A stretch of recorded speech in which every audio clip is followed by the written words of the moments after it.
Hey folks, around May of 2021, I created a series of videos called Understanding the Measurements, and the purpose was to explain what the measurements mean and how to read them. Since then, I've gotten a lot more subscribers to this channel, and I've had a lot of people ask, hey, these measurements are great, but how do I read them? And instead of linking people individually to those measurements, I thought it might make more sense for me to just re upload those same videos because they'll get a little bit more attention that way, and that way hopefully people won't miss it. I'm not going to run ads in the middle of these, so hopefully YouTube doesn't take it upon themselves to do so. I really want you to be able to watch the video from start to end, and if you have any questions, as always, please feel free to ask in the comment section below. And with that said, let's go. Oh, and you'll notice some things have changed since then and now. Picking up from my previous video where I discussed on-axis frequency response, in this video I'm going to focus solely on the off-axis frequency response and what that means in relation to on-axis.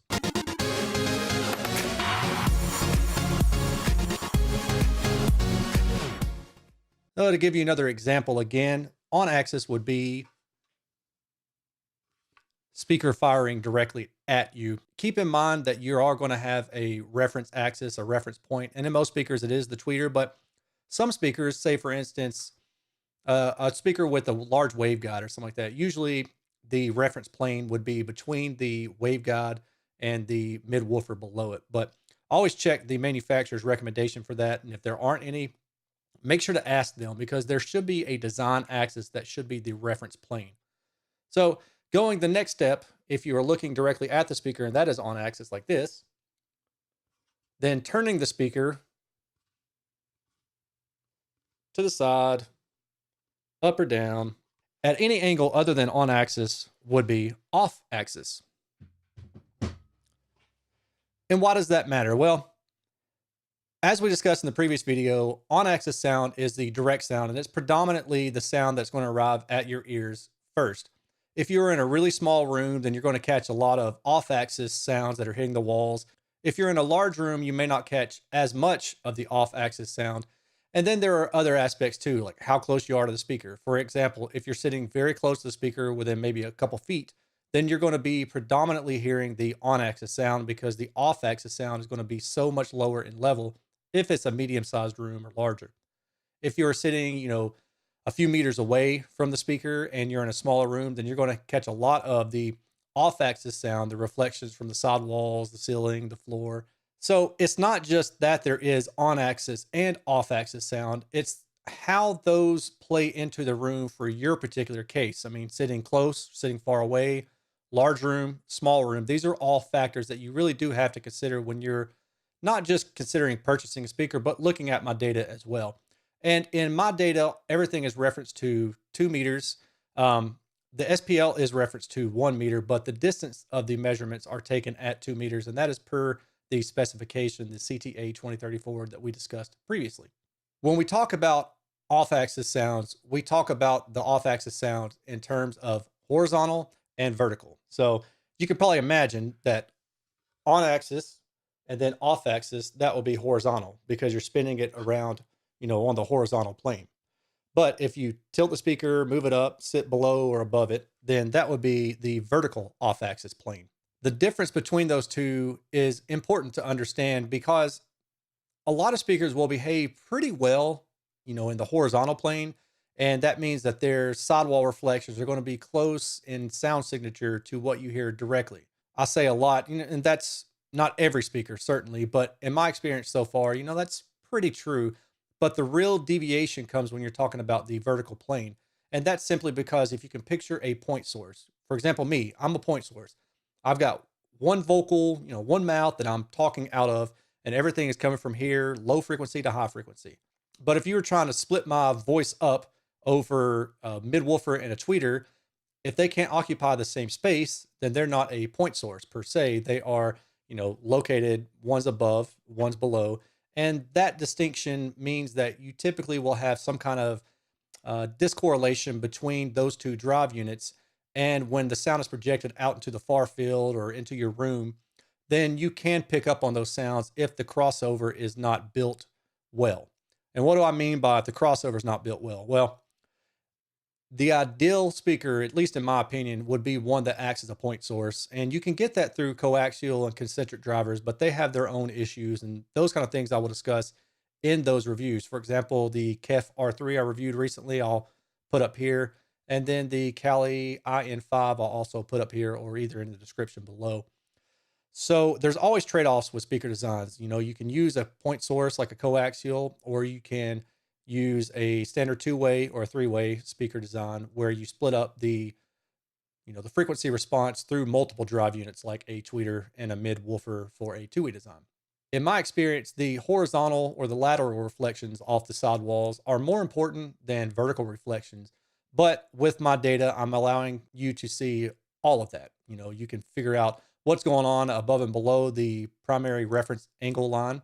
And you can also find out what's going on to the side of the speaker. So, for example, let's say that you've got a living room, and for whatever reason, you're not able to point the speakers directly at you. And that would mean that you're typically going to be listening off axis or with the speakers turned off axis, facing straight ahead out to the room. And in that case, you may want a speaker that has a better off axis linearity than on axis linearity. And by that, I mean, if you have to angle the speakers maybe 20 degrees off axis from you, then you may want to go and look at the horizontal data, and you may want to find a speaker that has a more flat 20-degree off axis response than a flat 0-degree on axis response. Now, certainly there is some wiggle room here, and this is kind of where you get into the region of preference versus reference. And I'm not necessarily here to tell you what's wrong or right, although it is said that most people prefer a flat on axis response.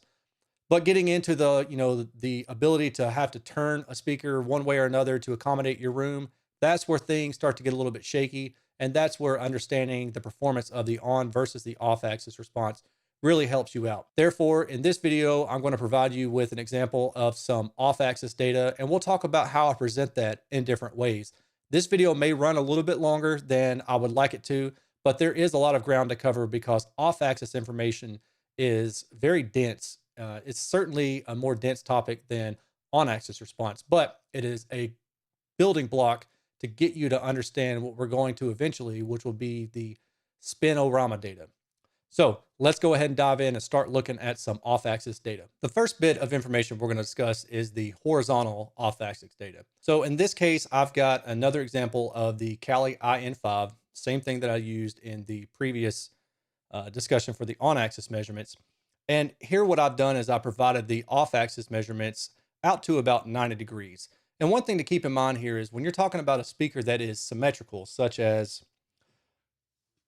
this speaker, where you could basically just, cut it in half right down the middle and it's the same both ways, that's a symmetrical design. And you expect that, it doesn't matter which side of the speaker you go to, it's going to behave the same way, either left or right horizontally. So what I do in those cases is I only provide you with 90 degrees out to one side because the assumption is that 90 degrees to the other side is going to be the exact same thing.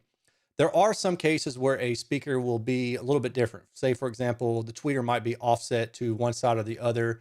And in those cases, you would have to actually measure and provide data for both plus and minus 90 degrees, because if you don't, there will be a discontinuity between the two. They won't be the exact same on either side. And you need to understand what side is the best for you to set the speaker up in order to listen to it and get the most fidelity, I suppose, that you possibly can. But in this case, this is a symmetrical speaker, and I've only provided out to 90 degrees. Now, another thing is when you talk about horizontally, there really is 360 degrees. There's, 90 degrees to the side and then 180 to the back, and then the other thing going around the other side.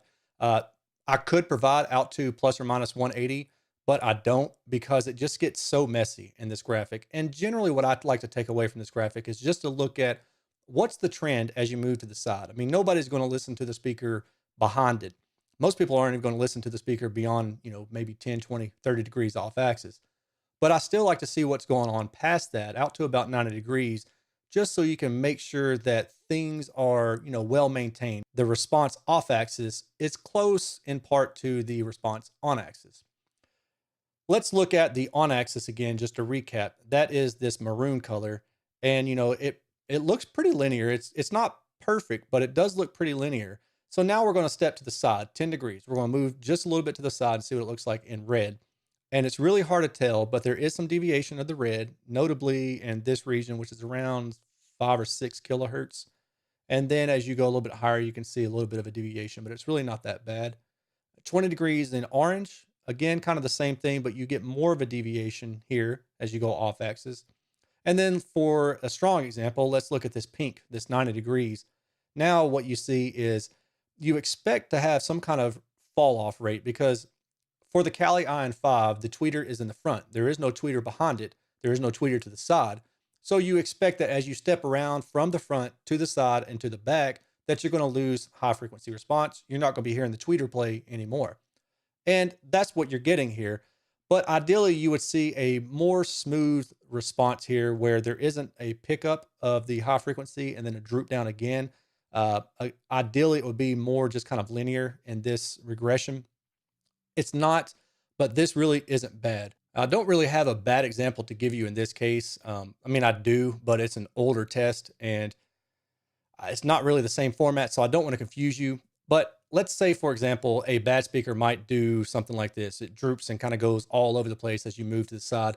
That would not be ideal. And the reason for that is you really want the off-axis response to mimic, in a way, the on-axis response.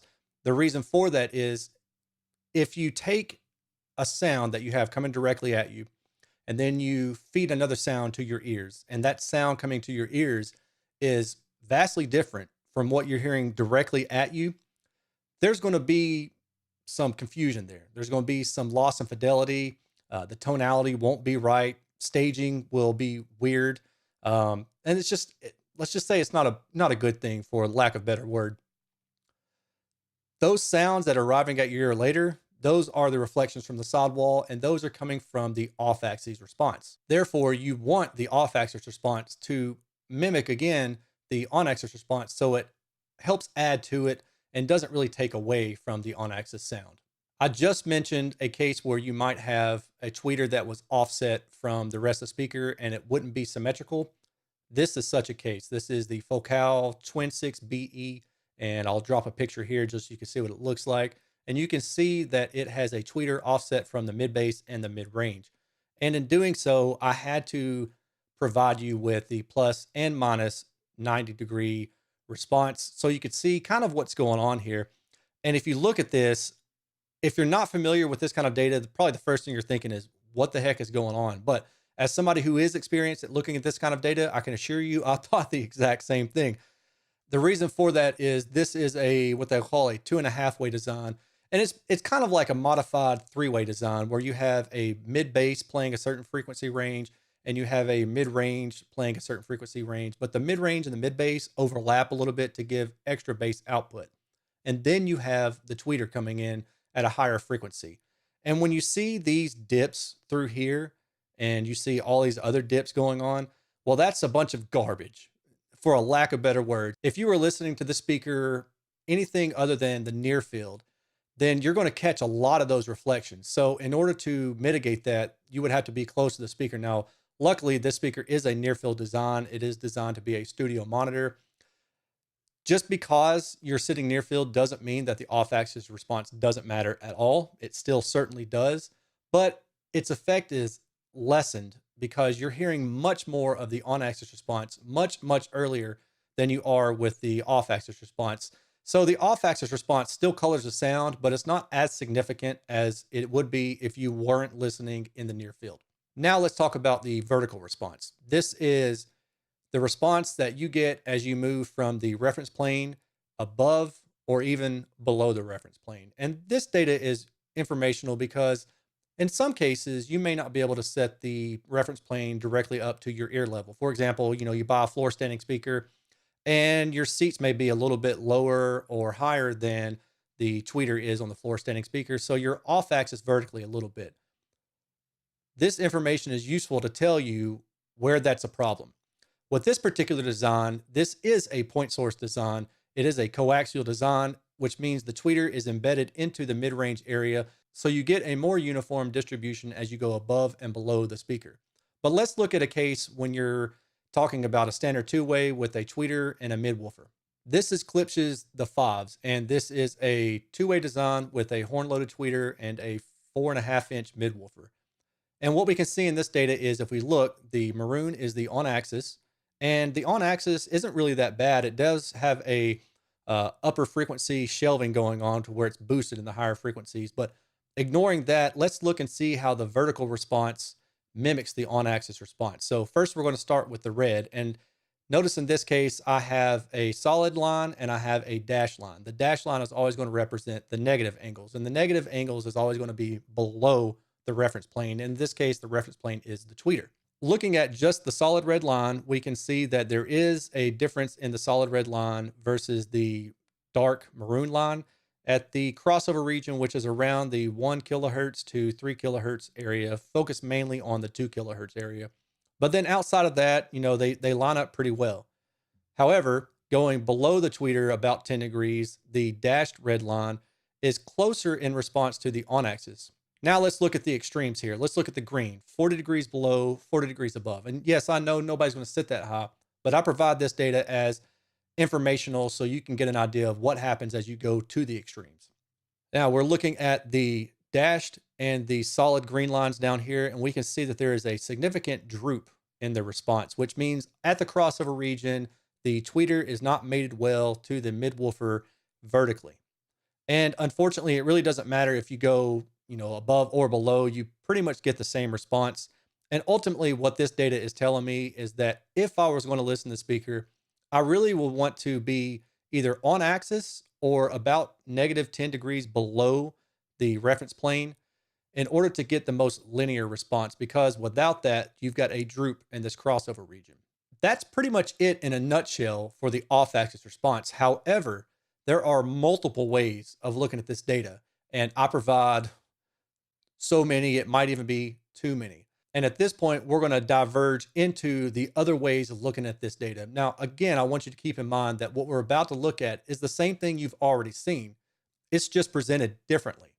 And the first way we're going to go about it is what most people consider kind of the standard. And then we're going to follow up with a special way that I've come up with to look at this data that I feel is more intuitive. For the next set of data, what we're going to start with is the Kali IN5's horizontal response. So we're going to switch over to the different method of viewing this same data.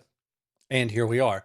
This is a spectrogram, if you want to call it that, as I've known it called as other things like a contour graph. But regardless of what you call it, the data is the same. It's just laid out differently. So let me kind of walk you through and explain to you what the axes represent. Along the x-axis down here, again, you have frequency.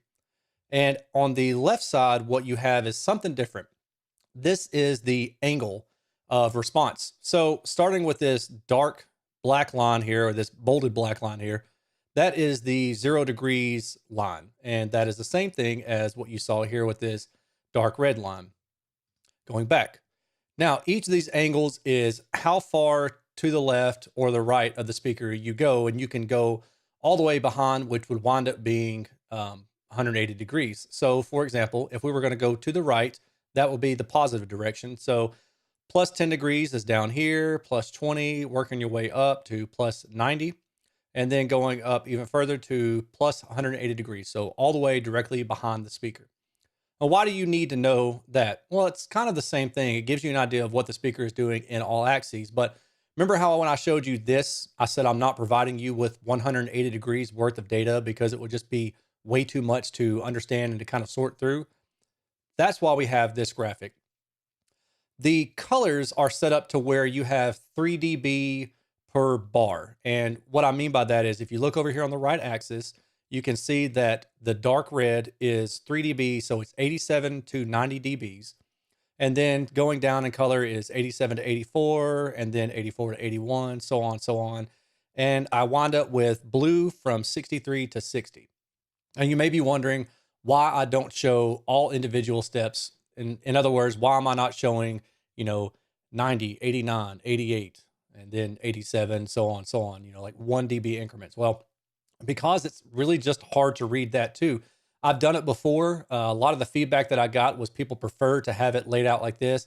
And frankly, it's just a little bit easier to understand because the takeaway from this graph should really be what's the radiation pattern of the speaker. Radiation pattern is just a fancy way of saying what's the off-axis response going all the way around the speaker. And again, this is the same thing that you saw in the other graphic, but to me, this is a not better way of looking at it, but another way that will allow you to gain insight quickly and see different things depending on what you're looking for. Generally speaking, I'm looking for the red areas in this graphic.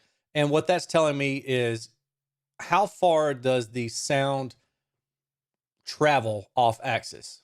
What that means really is, let's start on the low end. So generally speaking, all speakers on the low frequency area are omnidirectional, which means that they emit sound all the way around the speaker, frontward, backward, up, down, left, right, A, B, select, start. It's just all over the place, right? And as you go higher in frequency, that response starts to tighten up, becomes more focused, and it becomes beamed right at you. And that's how we come up with the term beaming. And that's also just another way of saying that the directivity pattern is going from omnidirectional to narrow, or wide to narrow. There's a lot of different ways you can put this, so I'm trying to throw them all out there for you now so you can kind of understand and remember, hey, I kind of have an idea of what Erin says when he's talking about this or when he uses this term. Now, back to the red. You can see that the red encompasses pretty much all angles from, negative 180 to positive 180. So all the way from the back of the speaker to the front of the speaker, you've got red on the low frequency region below about 200 hertz. But above about 200 hertz, you can see that there starts to become a break, I guess, if you will, where the response is not omnidirectional. It is more directional, which means it's more focused toward the front. And if you just look, you can see at 90 degrees, that's where that kind of starts to happen. So you're going omnidirectional on the low end, and then right around here, you go boom, and you jump forward. So then the next step that we see seems to occur somewhere around the 600 hertz region, where you go from about 90 degrees down to about 50 degrees. And then from there, you stay pretty well within that 50-degree radiation pattern. You do decrease in the directivity, and it narrows up to about 30 degrees in the high frequencies. But if you kind of just draw a trend line, that's what you're looking at here. Certainly the question that you may have is, okay, so what is ideal? Well, unfortunately, there isn't a single answer to that.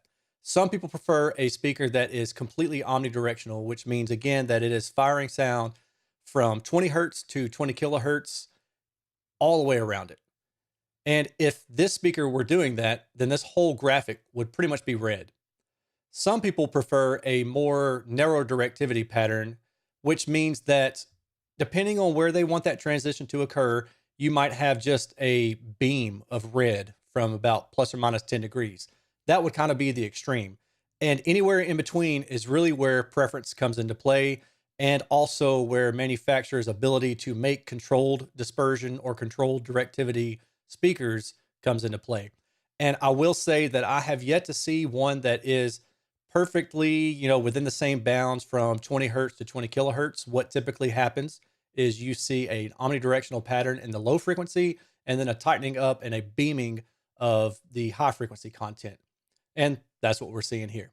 Now we're going to flip over and look at the vertical version of this graphic. And I'm going back again to the Klipsch 5s speakers, because that showed a typical response dip in the crossover region as you go above and below the reference plane.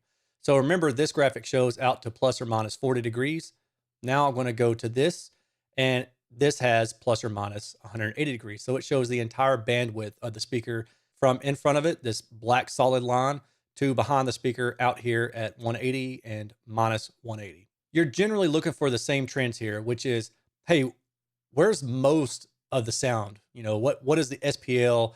And in doing so, we can kind of see that, again, low frequencies are omnidirectional. And as you go higher in frequency, you start to lose directionality. The beam starts to tighten up, and the importance of being on axis to the reference plane really starts to increase. For example, if you look at the crossover region between 1 to 3 kilohertz, just in this ballpark area, we can see that the red dips down. And what that means is the SPL is high directly on axis, but as you go off axis, so if you go below the tweeter line to 20 degrees, you're losing about 6 dB of SPL. And if you go above the tweeter line to above, the 20 degrees, then it's kind of the same deal. You're losing about 6 dB versus the on-axis response. But then once the tweeter really starts to take back over, the pattern widens again. And that really just makes sense from the perspective of the tweeter playing low frequency is omnidirectional, but as it plays higher frequency, it becomes more directional. All speakers do that, and that's just beaming, and that's actually very easy to calculate. You can simply take speed of sound, which is roughly 13,500 inches per second, divide that by the diameter of the speaker that you're using, and then I normally cut that by 2, and that puts you right at the point where beaming occurs. And in this case, where this speaker is using a 4.5 or 5-inch drive unit, the beaming point is somewhere in this 2 kilohertz region. So we can see that the directivity starts to narrow up more through here, and then the tweeter takes over. It is omnidirectional, and then the tweeter stays pretty wide out to about 14 kilohertz, where it narrows up suddenly. And I believe that sudden narrowing is just simply due to this speaker is using a horn. And in this case, I think the horn, the geometry of the horn is causing that sharp dip in response as you go above, the 14 kilohertz region. Along those same lines, with respect to the crossover region, we've got this red where it kind of notches out through here. Another way you can check to see if there's an issue with the crossover is simply look at these other colors going on. See how there's a lot more of this blue? Blue is about 30 dB down from the red. And that means that there's a whole bunch of SPL lost right in this region, right where the crossover is. So this is not an ideal crossover for this speaker. Ideally, you would have a more smooth trend line between the crossover region as you hand off from the mid-woofer to the tweeter. Now we're going to switch over to a different way that I provide this same data. Again, this is all the SPL data, and this is the horizontal off-axis response. I created this script in MATLAB. It takes all that SPL data from my clipboard output and puts it into what I consider like a polar or a global plot. In doing so, it helps me at least to envision the radiation pattern of the speaker just more intuitively.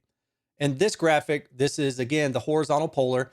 And if you pay attention to this legend up here, what we can see is the front of the speaker is at the 0 degree axis. The back of the speaker is at the plus minus 180 degree line. And then the left of the speaker is to the negative side, negative 90 degrees. And to the right of the speaker is positive 90 degrees. This is a bird's eye view, top-down view of the speaker. What we can take away from this, what I take away from this, is there's a lot of kind of shifting going on in this pattern. Ideally, this would be more smooth throughout. Also, you really would like the speaker to stay within the same angle of response, meaning that, if it starts at 50 degrees wide, you want it to stay 50 degrees wide. I've not seen that yet. I'm not sure that I'll ever see a speaker that does that perfectly. So we kind of just, take what we can get. And in this case, the direction pattern starts in the low frequencies till about 510 hertz, which is marked by this. It is about plus or minus 90 degrees wide. So 500 hertz and below is basically forward firing from the left and the right of the speaker, all going forward. But then when you get to this region right here, which is about 800 hertz, you can see that that narrows up, and 800 hertz is about 60 degrees wide. And then as we step out to this line, which is 2.0 kilohertz, that is closer to 40 degrees wide. So as you go higher in frequency, the radiation pattern is going from omnidirectional to more directional, beaming, higher directivity. Again, this is the same thing that I showed you in this graphic. I just think this is a better way to look at it. And like I said, much more intuitive to me. I feel like with this graphic, you can picture the speaker being right in the center and then picture its radiation pattern from low frequency to high frequency. And one thing I will note about this graphic is on the low frequency end, it only goes down to 200 hertz, because if I try to make it go down to 20 hertz, there just wouldn't be enough room in this graphic to do that. So I'll stop it short at 200 hertz. Now we're going to go back and look at the clipped vertical response. So here we are. Once again, same data you've already seen, just a different way of looking at it. And remember I talked about that 2 kilohertz crossover region showing a dip in directivity? Well, now you can really see it. This is a side view of the speaker's vertical response. So this is like you taking the speaker, setting it up, and then looking at it directly from the side. 0 degrees is coming out the front, 180 is at the back of the speaker, plus 90 degrees is the top of the speaker, and negative 90 degrees is the bottom of the speaker. And in this case, we can see that, again, low frequencies, a little bit more omnidirectional. As you increase in frequency, the response really should just narrow up or stay roughly the same, but it's not even following a trend line. Right around here, you've got a jump out in the frequency SPL. And what frequency is that? That's about goodness, I'm gonna come all the way back around here.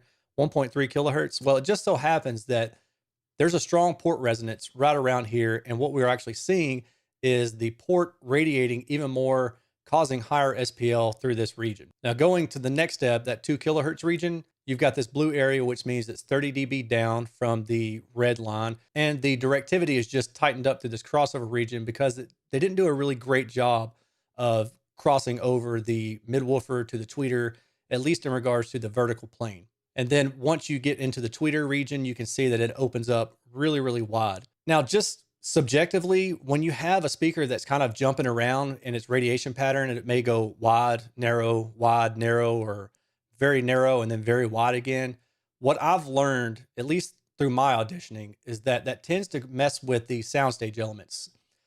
So in frequency response, you have key areas. Let's say 1 to 2 kilohertz. If it's got a bump in SPL in that region, it may come out at you. It may sound a little bit forward.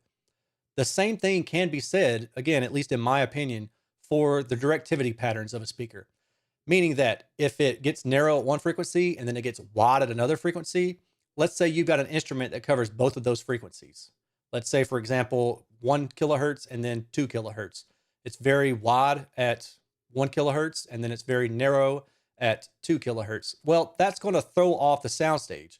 So you may get an effect that, may sound wide at one frequency, very narrow at another frequency. And the placement, as far as imaging goes, it may sound like that instrument is at this spot and this spot instead of just being at one of those spots. And that really messes with the soundstage overall. As I go forward and do more testing and provide this data, what would be really interesting to me is if you guys are able to correlate some of this as well, because certainly I've noticed these kind of things and I pick up more on it when you have a radiation pattern that does stuff that's just kind of all over the place. That's going to be it for this off-axis video. And in the next video, we'll talk about the spinorama data and try to combine what you've learned from frequency response on and off axis into a good set of charts that you can use to predict how the speaker is going to behave in your room. I hope you learned something, and if you appreciated it, make sure you give me a thumbs up. If you have any questions, as always, please feel free to leave a question below, and I will do my best to answer those as soon as I can. Until the next time, we'll talk to y'all later. Peace.